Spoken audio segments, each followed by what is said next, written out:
Hey everyone, and welcome back to today's video. I've got something truly exciting that you absolutely don't want to miss. Do you remember a few months ago when I went in depth on that crazy sovereign citizen case? Well, buckle up, because there's a brand new update that has just come to light, and trust me when I say it's every bit as wild, shocking, and jaw-dropping as the last one. You're going to want to hear every single detail. For the record, I am the beneficiary of the Frank Anthony Michaud Jr. estate. I am the authorized representative, and I appoint you, the judge, as the trustee. Toward the end of that last video, Judge Martin noted that the defendant's upcoming court appearance would be in front of Judge Oakley. And if you're thinking, wait, who's that again? Don't worry. I've covered him before, right here on this channel. Let's just say Judge Oakley has a reputation for being incredibly strict and absolutely no nonsense, especially when it comes to dealing with so-called sovereign citizens, so things are already shaping up to be intense and unpredictable. It's under the barcode, though. This is what you signed up to do. You're a public servant. Unless you are a price on a can of beans, we don't need a barcode. Well, today's the day, ladies and gentlemen, and wow, I have to tell you, this is easily one of the most unbelievable and jaw-dropping sovereign citizen showdowns I've ever covered on this channel. Judge Oakley doesn't hold back for a second, and believe me when I say you've never witnessed a courtroom takedown quite like this one before. It's sharp, intense, and utterly unforgettable.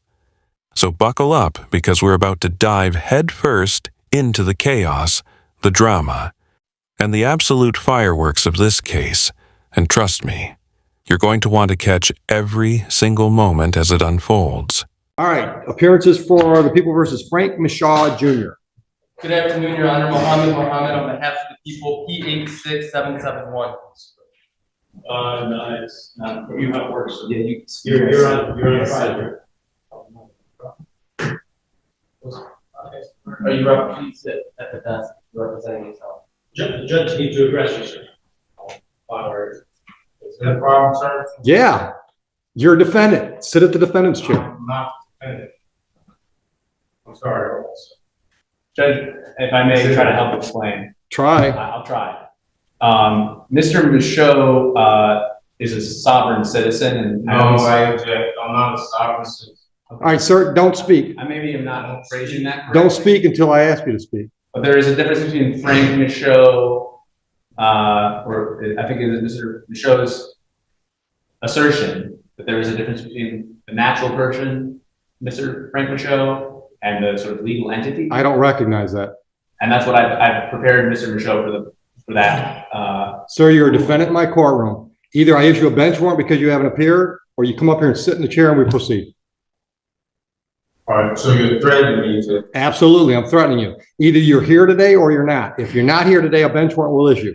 If you're here today, I need you in the chair so we can proceed with the proceeding that's scheduled, which is a preliminary exam. I really wish more judges were like Judge Oakley. He doesn't waste a single second and gets straight to the point every time he steps into the courtroom. Honestly, you could put his picture right next to the word "no nonsense" in the dictionary, because that's exactly the energy he brings, cutting through all the theatrics and empty arguments. And believe me, as this video continues, the twists, the drama, and the jaw-dropping moments are only going to escalate, getting wilder and more intense with every passing minute, all the way up until the very shocking conclusion. I have advised Mr. Michaud that the courts receive objections all the time, or rule objections that are preserved on the record. If he has, He can appeal me. I'll let you build whatever record you want to build, Mr. Michaud. Are we on a record? Yes. Are you on your oath to the Constitution? Hold on. Are you picking him up? That's one of the reasons I want you up here, is there's a microphone here. I'll speak loud. Are you picking him up? Yes. Go ahead. Are you honoring your oath to the Constitution today?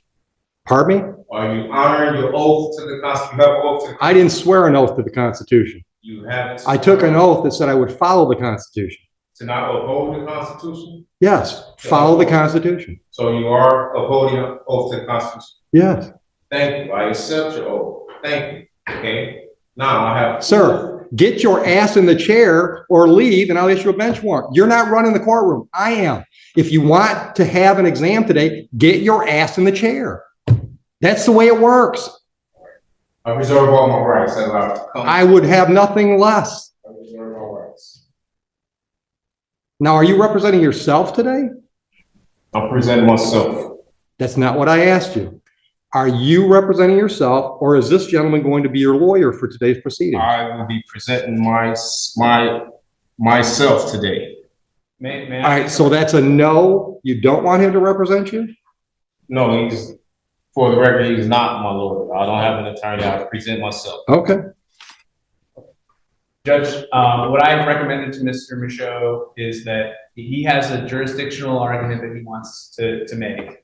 And that, pending Your Honor's ruling on that jurisdictional issue, I have prepared to conduct a preliminary exam. Okay. And could be, available if he wanted to ask me to do that at the correct time.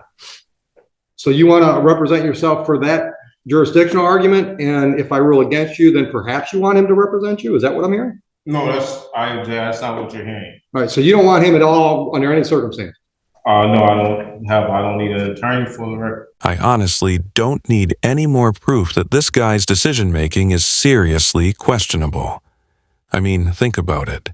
Why on earth would anyone choose to represent themselves in a criminal case when there's a fully qualified attorney right there beside them? Someone who spent years grinding through law school and mastering the ins and outs of the legal system while you were still struggling to figure out the third grade. It's baffling, almost unbelievable.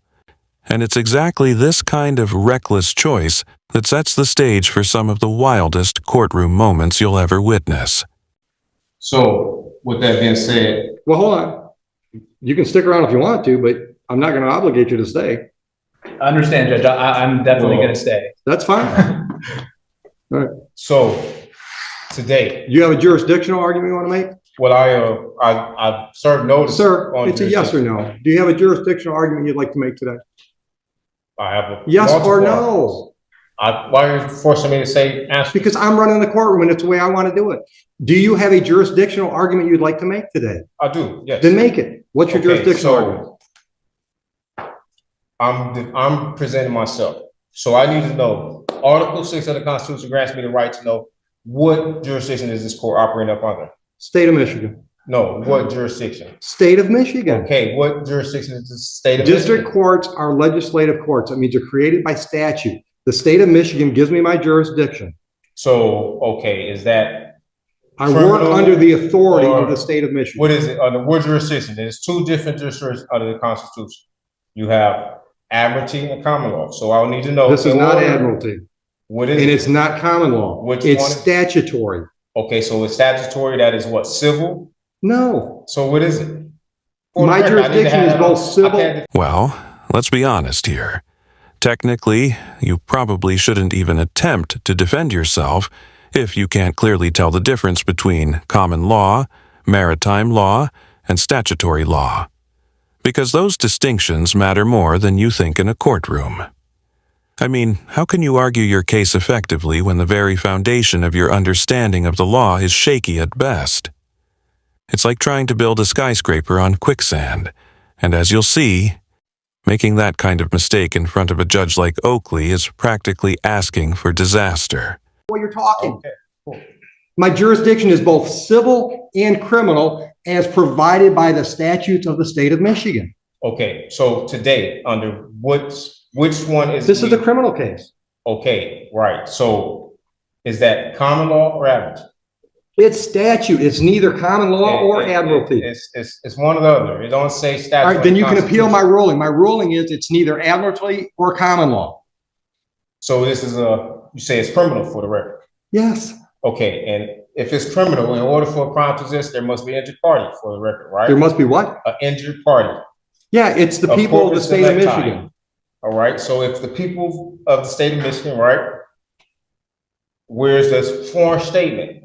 Where's what? A sworn statement. I have a right to see a sworn statement saying I injured someone. There's a complaint in the file. Sworn complaint, signed, You want to see it? affidavit, sworn affidavit. No, it's not. I don't think it's an affidavit. Well, okay, so You said you wanted a sworn complaint. from an injured party, who have I injured for the record? The state of Michigan How can I are injure the bringing the state? charges. How can I injure the state? Sir, sit down. Sit I prefer to stand. down. I'm not. Sit down, or I will hold you in contempt. Another threat. Wow. You're probably going to hear more than one. But do you, though?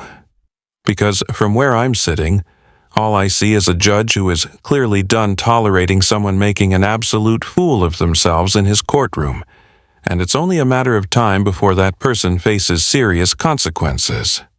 This isn't just about a bad argument or a silly stunt. This is someone teetering on the edge of jail time, and the only reason they're in this mess is that they stubbornly refuse to sit down, listen, and show even the tiniest bit of respect for the legal process. I am ruling that I have jurisdiction. You are free to appeal that to the circuit court. Proceed. Do the people have a witness they'd like to call in the exam? Yes, Judge, the people are prepared to move forward. Just as a quick preliminary matter, we'd request a mutual order of sequestration with an exception for the OIC. So again, I'm not asking you to talk. Ma'am, are you a possible witness in this case? Okay. All right. And would you mind putting your name on the record, please? Counsel, I want to look at the lady. Would you mind putting your name on the record? she's a witness. She is a witness. Sir, you speak again when I haven't asked you to, and you're in contempt. And we'll deal with that first. The reason I need your name is because if you appear somewhere down the road and want to testify, we have to know that today you were in the courtroom. And I can't do that by taking a picture of you. So I'm asking you to state your name. Your witness. Yes. Sir, you are in contempt of court. That's a $100 fine. Speak again when it's not your turn, and I'll continue to up the ante. Clear? You can speak now. I've asked you a question. I object. I don't give a shit if you object. Is it clear what I said? I'm waiting for an answer. I said I object. What am I supposed to say? I want to know if you understand you've just been fined $100 for contempt. I don't understand. Okay, well, you still owe me $100. Can we all just take a moment to drop a comment of appreciation for judges like Judge Oakley, true professionals who don't just talk the talk but actually make sure that anyone foolish enough to waste the court's time quickly learns the hard way that nonsense has no place in their courtroom? Seriously, it's one thing to have authority, but it's another to have the skill, patience, and sharpness to handle every ridiculous stunt, every empty argument, and every overconfident claim in a way that's both precise and absolutely unforgettable. That's fine. Thank you. Witness. Your Honor, the people call Officer Steppen. Oh, I'm sorry. One last quick preliminary matter. Pursuant to 76611D, we'd like to introduce a certified registered of action in regard to this individual being a previously convicted felon. I object. Hold on. Have you showed that to him? I object. I object. What's your objection, Mr. Michaud? My objection is that I am here under the guise of Bless you. probable cause conference. And I don't know how we're here at a preliminary exam when I did not waive any right to waive a probable cause. This is a preliminary exam. This is, okay, so right here. This is the probable cause hearing. It says. All right, stop. Right now, the question on the table is, you've objected to admittance of that document. I want to know what your legal objection is. I'm also objecting. What is your legal objection? To not waiving my probable cause hearing. Denied. That's admitted. Under what grounds am I denied? Not because you didn't give me a valid objection. I object. You can't just object. You got to explain with the valid objections to the evidence. That we are having a preliminary exam when I haven't had a probable cause hearing that I did not. They're the same thing, Mr. Michaud. On this, Mr. Michaud, they're the same thing. But it's still, I have a right to a probable cause. Am I right or wrong? Sure, try. Am I right? Do I have a right to a probable cause? That's what today is scheduled for. But today it says preliminary exam. Right here it says probable cause conference. and today is a different date that says a preliminary. Have you ever had a grilled If cheese? it was different. Have you ever had a grilled cheese? If it was different, why would it have two Have you separate ever had a columns? grilled cheese? I object to any of that. Why would it have two separate columns? Take him out. Why would it have two separate columns? I'm not playing this game with him today. If you think you can get him to shut up long enough so we can have our hearing, we'll do it. But I'm not going to let him try to run my courtroom. Okay, I'll just be very brief in my one attempt here. I would like to try to explain what I understand Mr. Michaud's objection to be, and what I have also represented to him regarding that objection. Mr. Michaud, I think the court record will reflect, had a probable cause conference first on November 29th, and then again on December 20th.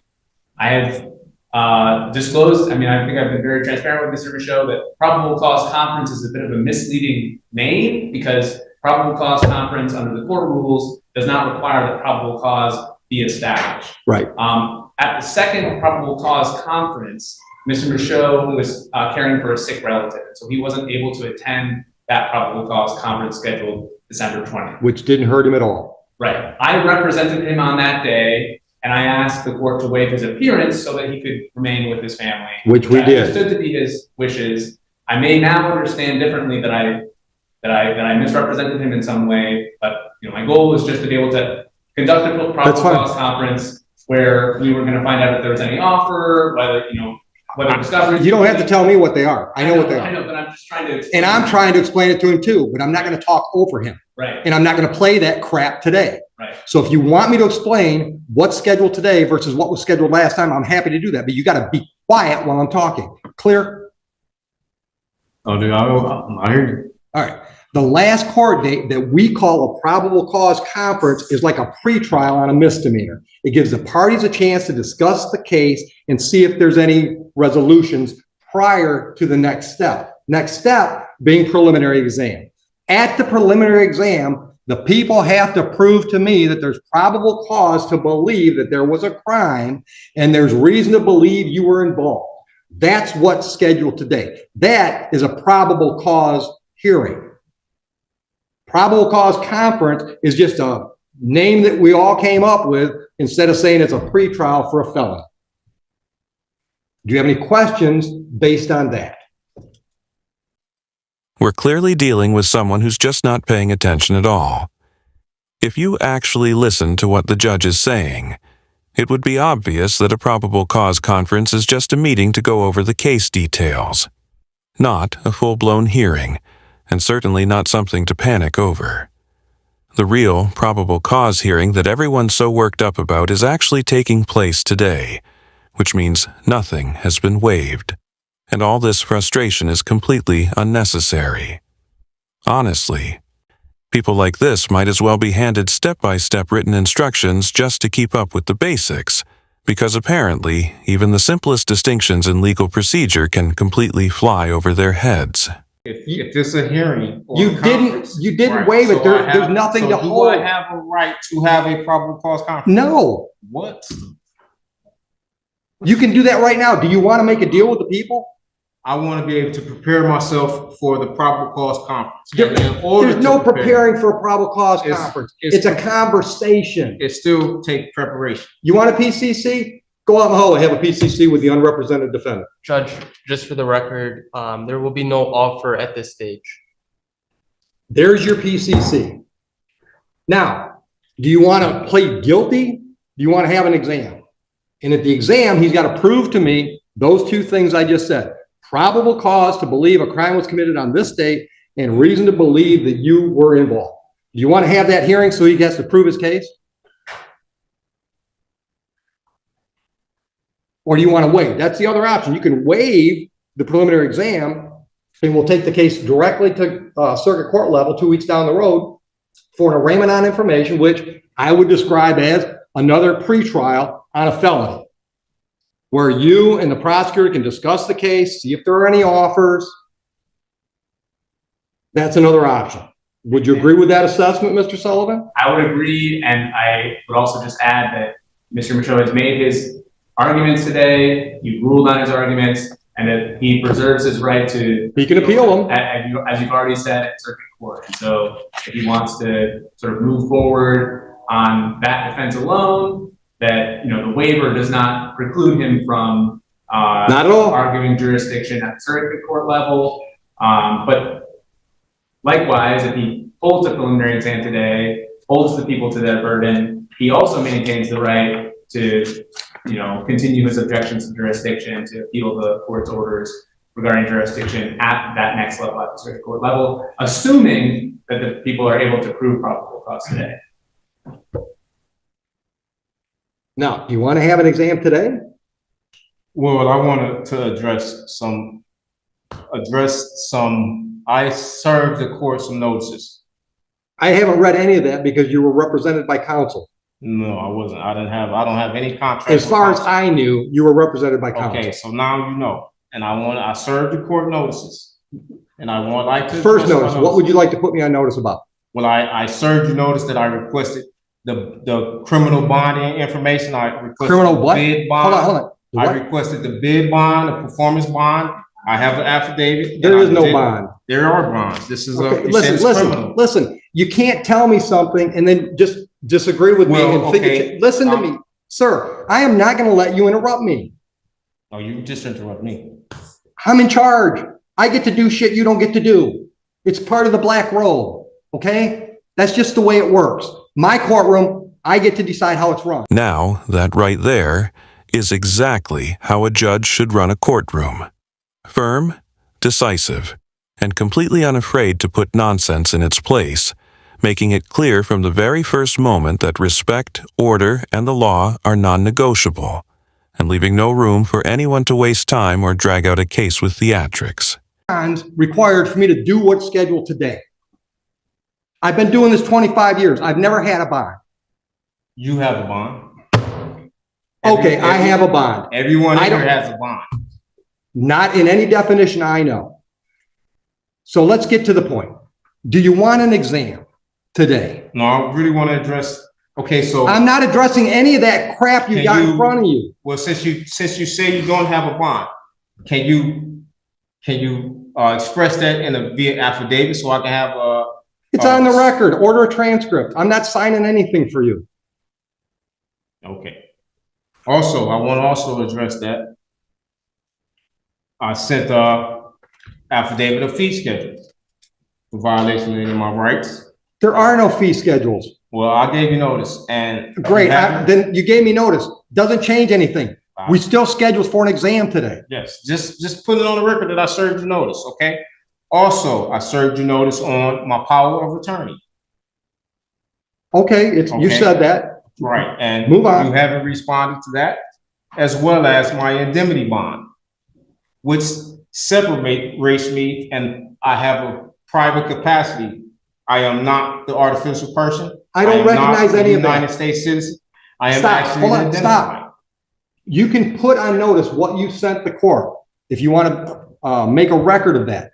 But I'm telling you, I don't recognize any of that stuff you're talking about. I don't recognize that you're not really Frank Michaud. Okay, I understand that's what you're trying to argue, but I don't recognize that. Under what law could you represent, or you can use, tell me that, not just from what you say, because ignorance of the law is no excuse for you and nobody else. So what you're saying just don't mean nothing. I need to have facts. Okay, well, it does mean, hold on. It does, it should mean something because. Prove it, please prove it. Can I prove what? Prove that I am not that I am the artificial person. I can prove you're Frank Michaud. I have full faith and credit. I can prove. Okay, so hold on. You've asked me. I can prove you're Frank Michaud. You know how I can prove that? Because when I called the case and said you either come up here and be Frank Michaud or you leave, you came up here. And you proved it for me. You threatened me. But if you're not you, the threat means nothing. Well, if it really means nothing, then why are you going along with his so-called baseless orders? Maybe it's because deep down you know just how wrong you've been, and at the same time you can't help but recognize how completely right he is, how every word, every ruling, and every decision is grounded in law and common sense, while your stubbornness only highlights your own mistakes. Threatening me, and you're using it under color of law. Okay, listen. And plus listen to me. Mr. Michaud, You have multiple I've wasted officers. too much time with you. Yes or Okay. no? So, Sir, don't argue with me. Yes or no? Are we doing a preliminary exam today? Yes or I no? object. I will address. Answer the question. I want to address other issues as well. You're in contempt of court. Put him in jail. For what? For contempt of court. I'm having. You can appeal that too. Sentence is 30 days. See you. Well, I guess this is the exact moment where delusion and reality step into the ring for a no-holds-barred, bare-knuckle brawl, with this guy's freedom hanging in the balance. In one corner, we've got delusion, perfect for imagining unicorns, fairy tales, and all sorts of magical thinking that has absolutely no place in a courtroom. In the other corner, we've got reality, the kind that doesn't mess around, and is more than happy to hand out jail time to anyone trying to play games with the law, especially so-called sovereign citizens. And let's be honest, reality wins every single time, no exceptions. Now, this is pretty much the end of the main showdown in the video, but the judge still had a few more sharp, noteworthy comments to drop, and you'll definitely want to hear every one of them. Appeal me. That's why circuit court judges have jobs. Definitely. Take him out of here. On the color of law. I can give you more than 30 days. John, ask the wife to come in so he can see his property go to his wife. Ma'am, would you accept some personal property from your husband, please? That was an extreme amount of patience. Good try. I appreciate you, giving him as much latitude as you did. I just can't let him run things. I'll let him engage me and, I don't mind that, but I just can't let him try to run things. Yeah. No. Especially when I got 3 or 4 more exams to do. Right. The internet is the worst thing in the world for these guys. I tried to tell him, It don't play the here. court is going to deny your objection. Let's allow this to move forward. He might have been able to win this. And that's the case. worst part about all these Yeah. cases, right? Yeah. Because sometimes they've got a chance if they just, We had a good Ron White, argument. right? Yeah. Got a constitutional right. All right, everyone. This is officially the end of today's video. But don't worry, the story isn't over yet. Because of his disruptive behavior, he wasn't able to finish his probable cause hearing, which means we're guaranteed to see at least one more special appearance before Judge Oakley, and there's a good chance there will be even more twists and turns in future circuit court proceedings. If you enjoyed this video, make sure to hit that like button. If not, feel free to hit dislike. But either way, don't forget to leave a comment down below, subscribe to the channel, and turn on notifications so you won't miss any of the wild updates, courtroom drama, and jaw-dropping moments I've got coming up next.